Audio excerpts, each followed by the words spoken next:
బొన్ను గెలిచింది, మతం ఓడిపోయింది. బొన్ను గెలిచింది, మతం ఓడిపోవడం ఏంది? మతం మతం మతం మీ మత పిచ్చిలో వానగొరవా ఏం చేయాలిరా మిమ్మల్ని తీసుకెళ్లి బంగాళాఖాతంలో ముంచిన అసలుకి ఏం బాధలే. 1000 సంవత్సరాల క్రితం వచ్చిన ముస్లిం ఈ దేశస్తులు కానప్పుడు, 500 సంవత్సరాల క్రితం వచ్చిన క్రైస్తవులు ఈ దేశస్తులు కానప్పుడు, 4000 సంవత్సరాల క్రితం వచ్చిన ఆర్యులు ఈ దేశస్తులు కాదు. ఆలోచించుకొని తర్వాత మాట్లాడండి. నిజాల స్వరం. మనం చూసుకుంటే ఈ వారం రోజులుగా 2 తెలుగు రాష్ట్రాల్లో ఒక కాంట్రవర్సీ నడుస్తుంది. కాంట్రవర్సీ ఏంటంటే బొన్ను గెలిచింది, మతం ఓడిపోయింది. బొన్ను గెలిచింది, మతం ఓడిపోవడం ఏంది? ఈ మతోన్మాదులకి వారం రోజుల నుంచి నిద్ర పట్టి చావడం లేదు. ఫ్రస్ట్రేషన్తో తలలు తీసుకెళ్లి గోడకేసి బాదుకుంటున్నారు అనమాట. ఏంటంటే వీళ్ళ కాంటెస్ట్ బొన్ను గెలిచిందంట, మతం ఓడిందంట. అరే పనికి మాలిన వెదవల్లారా, బొన్ను గెలిచడో మతం ఓడడో కాదు ఇది. ఈ సంఘటన ఏం నిరూపించిందంటే మతం కన్నా మానవత్వం గొప్పదని. మానవత్వం గెలిచింది ఇక్కడ, మతం ఓడిపోలేదు, మతం గెలిచింది. వాస్తవానికి హిందువులు ఓడిపోలేదు, వాస్తవానికి హిందువులు గెలిచారు. మానవత్వం హిందువుల్లో ఇంకా ఉందని నిరూపించారు. పరమత సహనం, సెక్యులర్ భావాలు ఈ దేశంలో ఇంకా పతనం అయిపోలేదు, ఇంకా బ్రతికే ఉన్నాయి. మీ మతోన్మాద వెధవలు సృష్టిస్తున్న అరాచకాల్ని అడ్డుకున్న హిందువులే దీనికి నిదర్శనం. అది అన్నమాట కడుపుమంట. ఏంటంటే ఇన్ని రోజులు హిందూ ధర్మం, హిందూ అనే పేరుని ఉపయోగించుకుంటూ వాళ్ళ సొంత ప్రయోజనాల కోసం, పార్టీ ఇచ్చే చిల్లర డబ్బుల కోసం పిచ్చి పిచ్చి పనులు చేశారు, పిచ్చి పిచ్చి చేష్టాలు చేశారు. ఆ కోఆబన్ ఇష్యూలో ఏంటంటే మానవత్వం అనేది ఆగలేదన్నమాట మనుషుల్లో. హిందువులైనా, క్రిస్టియన్స్ అయినా, ముస్లిమ్స్ అయినా మానవత్వం కలిగిన మనుషులందరూ ఆ కోఆబన్ ఇష్యూలో ముందుకొచ్చారు. ఆ కాంట్రవర్సీ చేసిన యాంకర్కి గోల్ తీర్చారు. దీన్ని బట్టి వాళ్ళకి నిద్ర పట్టట్లేదు. ఫ్రస్ట్రేషన్తో తలలు తీసుకెళ్ళి వాడు కొట్టుకుంటున్నారు. మన మాధవి లత అనే ఒక యాక్ట్రెస్ ఉంది కదా, బీజేపీ అని చెప్పుకుంటుంది. బీజేపీ వాళ్ళేమో మాకు మాధవి లతకి సంబంధం లేదని చెప్తారు. కానీ అక్కేమో నేను బీజేపీ పార్టీ అని చెప్పుకుంటుంది. పిచ్చి వాగుతుంటది అనమాట మన మాధవి లత అక్క. ఈ బర్రెపిల్ల అని అనేస్తాను అనమాట పొరపాటున. ఏంటంటే వాళ్ళు అంటుంటారు కదా ఎప్పుడు గొర్రెలు అని. ఆ విషయంలో నేను కూడా బర్రెపిల్ల అన్నాను. సర్లే అంటే తప్పేం ఉందిలే. వాళ్ళు మనల్ని అంటున్నారు, మనం వాళ్ళని అంటున్నాం, తప్పేం లేదు. వాళ్ళు గొర్రెలు అన్నప్పుడు మనం బర్రెలు అనడంలో తప్పే లేదు కదా. ఏమైతే ఏమి అక్క, మాధవి అక్క చాలా బాధపడిపోతుంది. బొన్ను గెలిచిందంట, మతం ఓడిందంట. బొన్ను గెలిచిందంట, హిందువులు ఓడిపోయారంట. ఎందుకు ఓడిపోయారక్క హిందువులు గెలిచిండ్రక్క. హిందువులు మానవత్వం జాటి ఒక సాటి మనిషి, పేద మనిషికి అండగా నిలిచి హిందువులు గెలిచిండ్రు. హిందూ మతాన్ని గెలిపించిండ్రు. ఇన్ని రోజు మీ అరాచకాల వల్ల, మీరు చేసే పనికి పనుల వల్ల హిందూ మతానికి ఎంతో అవమానం వచ్చింది. ఆ అవమాన భారాన్ని మొత్తం తుడిచేసి ఈరోజు నిజమైన భారతదేశ సెక్యులర్ భావాలు కలిగిన హిందువులు మానవత్వాన్ని బతికించారు, మతాన్ని గెలిపించారు, మానవత్వాన్ని గెలిపించారు. అది జరిగింది. బన్ను గెలిచడండి, మతం ఓడిదండి. నువ్వు నీ మెంటల్ చేష్టలు, నీకు నిజంగా క్రాక్ లూజ్ ఉన్నట్టున్నాక. అందుకే ఎప్పుడు ఫేస్బుక్లో పిచ్చి పిచ్చి వీడియోలన్నీ చేస్తుంటావు. నీ పిచ్చి మరీ ఎంతగా ముదిరిపోయిందో జనాలకి ఇప్పుడు చూపిస్తాను. చూడండి మాధవి లత అక్క గారి వీడియో. బన్ను గెలిచింది, మతం ఓడిందంట. ఏ విధంగా మతం ఓడిందో. డియర్ చెక్కులర్లు, మీకు ఒక చిన్న ముద్దుగా మాట చెప్పాలనుకుంటున్నా. బన్ను గెలిచింది, భారతదేశంలో ఉన్న హిందువులు ఓడిపోయారు, మతం ఓడిపోయింది. మనకు బన్నే ముఖ్యం తప్ప మతం ముఖ్యం కాదు. ఈ మతం అసలు ఉండకూడదు. ఈ మత ఆధారంగా ఈ దేశాలు ఏర్పడ్డవేంటి? హిందూ రాష్ట్రం ఏంటి? అన్యాయం. 75 ఏళ్ల క్రితం పాకిస్తాన్ కూడా మన దేశంలోదే. అందులోదే మళ్ళీ 50 ఏళ్ల క్రితం కొట్లాడుకొని ఓ ముక్కను పీకి అటిచ్చి బంగ్లాదేశ్ చేశారు. ఏందక్క, బన్ను గెలిచింది, మతం ఓడింది. బన్ను గెలిచింది, హిందువులు ఓడిపోయారని పిచ్చి వాగుతున్నాం. మళ్ళీ అదే నోటితో పాకిస్తాన్ అంట 75 ఏళ్ళ క్రితం ఇక్కడే ఉందంట, బంగ్లాదేశ్ అంట 45 ఏళ్ళ క్రితం ఇక్కడే ఉందంట, దాన్నంట విడగొట్టేస్తారంట. సెక్యులర్లు అంట, సెక్యులర్ అని విమర్శిస్తుందన్నమాట. ఆమె చెప్తుంది, అక్క నిద్రలేచినప్పటి నుంచి ముస్లిం దేశంకి వెళ్ళిపోమంటారు, క్రిస్టియన్ దేశాలకు వెళ్ళిపోమంటారు, ఇది హిందూ దేశం, హిందువులు మాత్రమే ఉండాలంటారు. చర్చిల మీద దాడులు చేస్తారు, మసీదుల మీద దాడులు చేస్తారు. మళ్ళీ పాకిస్తాన్ విడిపోయిందని బాధపడతారా? బంగ్లాదేశ్ విడిపోయిందని బాధపడతారా? సో కాల్డ్ సెక్యులర్ హిందూస్, ఇక మిగిలిన వాళ్ళు ఏతిస్టులు, ఇంకొక వాళ్ళు హిందువుల మీద పడి ఏడ్చేటోళ్ళు. అంతేలే, ఆ కోవ పన్నులో ఏదో ఒకటి పోసింటారుగా, ఉప్పుతో కూడింది. బాగా చూపించండి విశ్వాసం. కొని మీరే టెర్రరిస్టులకి ఫండింగ్ ఇవ్వడానికి డబ్బులు సమకూర్చండి. కోవా బండులు తినేసి వాళ్ళు మళ్ళీ గన్నులు అవన్నీ కొనుక్కొని వచ్చి మన మీద అటాక్ చేసి బాంబు బ్లాస్టులు చేయాలి కదా. చేయాలంటే మరి ఫండింగ్ కావాలి కదా. పాపం అసలు పేద దేశం పాకిస్తాన్, వాళ్ళకి కొనడానికి డబ్బులు ఉండవు. ఇక్కడ ఇట్లాంటివి అమ్ముకుంటేనే వస్తాయి. కొనండి అమ్మ, కొనండి. మన మాధవీలత ఆ విధంగా గుంజుకోవడానికి, ఆ విధంగా ఏడవడానికి, అండ్ ఇంకా మన బర్రిపిల్ల ఉంది కదా మోనికా శంకర, బర్రిపిల్ల అన్న అని బాధపడదు. ఎందుకంటే ఆమె క్రైస్తవుల్ని గొర్రెపిల్ల అన్నప్పుడు తప్పులేనప్పుడు ఆమెను మేము బర్రిపిల్ల అంటే తప్పే ఉందిలే. మనలో మనకి ఈ తప్పులు ఒప్పులే ఉంది. మీరు గొర్రెపిల్లలు అనండి, మేము బర్రిపిల్లలు అంటాం, ఏం పర్వాలేదు కదా. సరే పక్కన పెట్టేసా. వీళ్ళకి ఈ ముసల్మోదులకి ఇంత బాధ ఎందుకు వస్తుందంటే, ఇంత ఏడుపు ఎందుకు వస్తుందంటే చెప్పమంటారా? మన నారా లోకేష్ గారు తీసుకొచ్చి ఆ వలిని సన్మానించి కొంచెం ఆర్థిక సహాయం చేశాడనమాట. వాస్తవం చెప్పుకుంటే ఆయన చేసింది మంచి పని. మనం పార్టీ పరంగా వాళ్ళని విభేదించవచ్చు, రాజకీయంగా వాళ్ళని విభేదించవచ్చు, కానీ మానవత్వంతో ఆలోచిస్తే నారా లోకేష్ గారు చేసిన పని చాలా గొప్ప పని. మన దేశానికి కావాల్సిన పని. భిన్నత్వంలో ఏకత్వంలో బ్రతుకుతున్న భారతీయుల్లో ఐకమత్యాన్ని పెంపొందించడానికి చేసిన గొప్ప పని నారా లోకేష్ గారు చేసిన పని. అంత మంచి పనిని వీళ్ళు, ఈ మతోన్మాద పార్టీలకు చెందిన వాళ్ళు, నారా లోకేష్ గారి పార్టీ వాళ్ళ పార్టీకి మద్దతు ఇస్తున్నప్పటికీ నారా లోకేష్ గారిని ఏమీ అనలేక, ఆ బాధని ఏమీ బయట పెట్టుకోలేక కొట్టుకొని చచ్చిపోతున్నారు. ఇంకో విషయం, మన మెగాస్టార్ గారి తమ్ముడు నాగబాబు గారు ఆ వలిని పిలిపించి సన్మానించి ఆర్థిక సహాయం చేశారు. ఈయన చేసిన విషయం కూడా గొప్ప విషయం. రాజకీయంగా మనకి అనేక విభేదాలు ఉండొచ్చు, విభేదించవచ్చు. మనిషిగా మానవత్వం కలిగిన ఒక మనిషిగా నేను ఆయన అభినందిస్తున్నాను. ఆయన చూపించిన మానవత్వానికి అభినందిస్తున్నాను. మేబీ వాళ్ళు పార్టీ పరంగా వాళ్ళ తమ్ముడు వల్ల కొంచెం ముస్లిమ్స్ జనాభా కానీ, క్రిస్టియన్స్ జనాభా కానీ పార్టీకి కొంచెం దూరం అవుతుందన్న ఆలోచనతో ఈ పని చేస్తారేమో కానీ, మళ్ళీ ముస్లిమ్స్ని, క్రిస్టియన్స్ని పార్టీకి దగ్గర చేయాలని ఈ పని చేసి ఉండొచ్చు. కాకపోయినా ఆయన చేసిన పని ఏదైనా సరే మానవత్వంతో ఆ మనిషి ముందుకు వచ్చి ఆ వలిని సన్మానించి ఆ కోవబన్ని తిని దాంట్లో ఎటువంటి లోపం లేదని నిర్ధారించి చెప్పడం అనేది చాలా మంచి విషయం. ఈ రెండు విషయాలు చూసినా ఈ మతోన్మాదులు తట్టుకోలేకపోతున్నారన్నమాట. వాళ్ళ ఏడుపుని ఆపుకోలేకపోతున్నారు. వాళ్ళ పైశాచికత్వం ఎక్కువైపోయి ఫ్రస్ట్రేషన్లో తలను తీసుకొని గోడకు బాదుకోవడమే కాకుండా వాళ్ళు నిద్రపోవట్లేదు, పక్కన వాళ్ళని ప్రశాంతంగా నిద్రపోనిట్లేదు, లేనిపోని కాంట్రవర్సీలు సృష్టిస్తున్నారు అన్నమాట.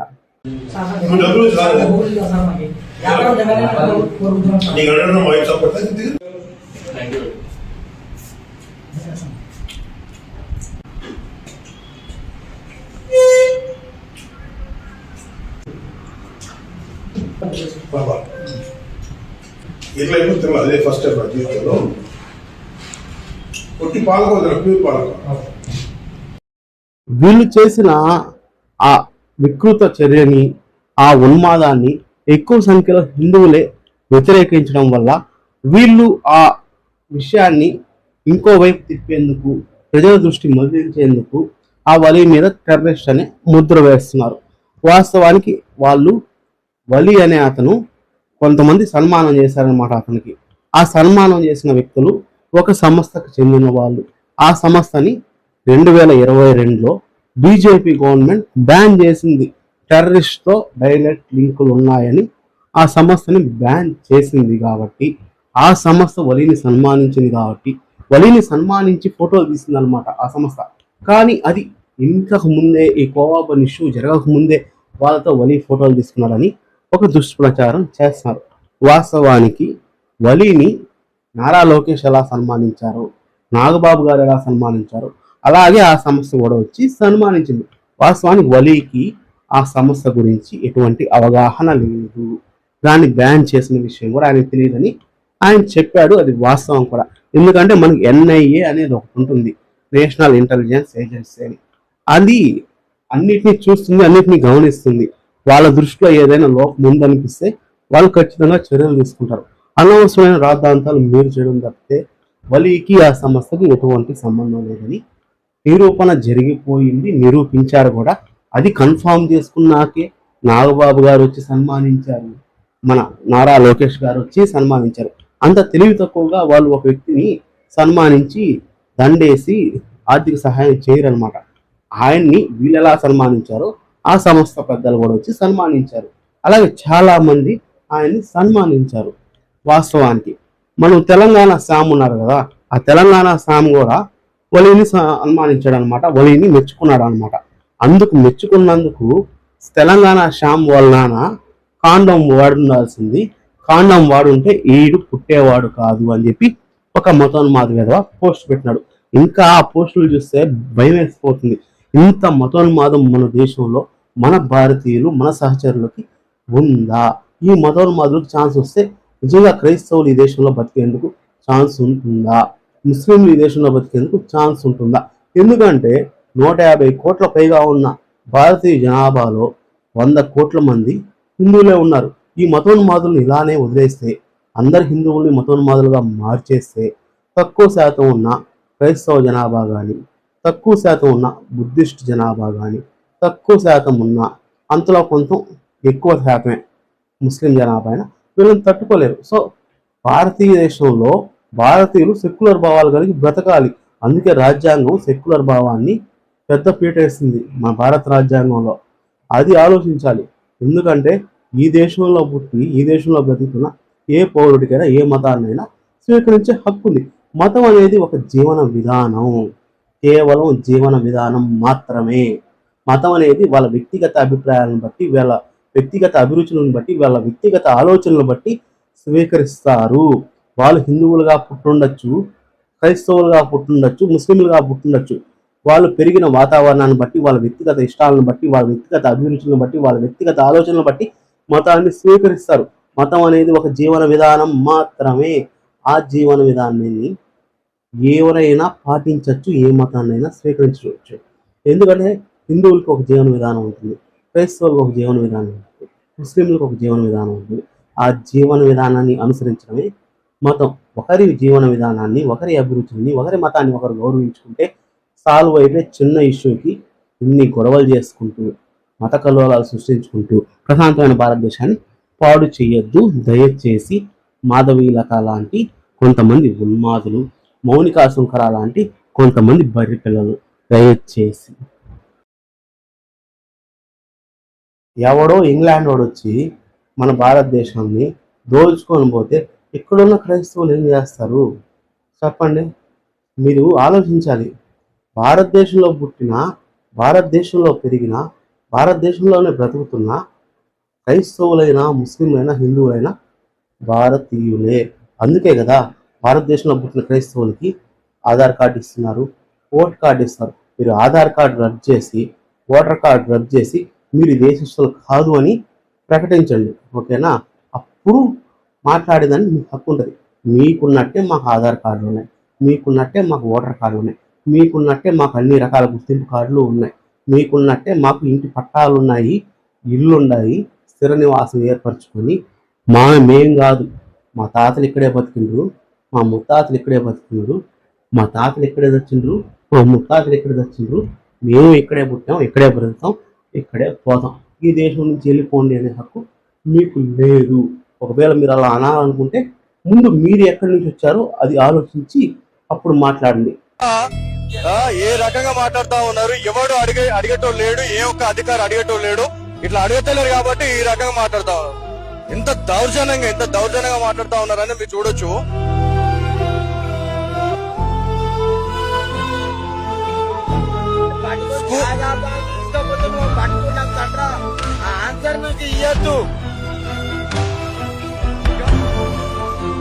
మతం మతం మతం, మీ మత పిచ్చిలో వానగొరవా. ఏం చేయాలిరా మిమ్మల్ని తీసుకెళ్లి బంగాళాఖాతంలో ముంచిన అసలుకి ఏం బాధలే. ఏందిరా కనీసం అడుక్కొని తినే వాళ్ళకు కూడా ఒక మతాన్ని పెట్టి ఆ మతం పేరుతో విధ్వంసాన్ని సృష్టించి విద్వేషాన్ని పెంచడం అవసరమా? అడుక్కొని తినే వాళ్ళని కూడా వదలవా నువ్వు? నిన్ను ఏం చేయాలో అర్థం కావట్లే. నీ మత పిచ్చితో నీ మతోన్మాదంతో నువ్వు ప్రశాంతంగా నిద్రపోవట్లేదు, పక్కన వాళ్ళని ప్రశాంతంగా నిద్రపోవట్లేదు. వాళ్ళు ఏదో అడుక్కొని తింటుంటే వాళ్ళ మీద పడతావేంద్రా? దేశాన్ని దోచుకుంటున్నారు కదా పెద్దోళ్ళు, వాళ్ళ మీద బడు.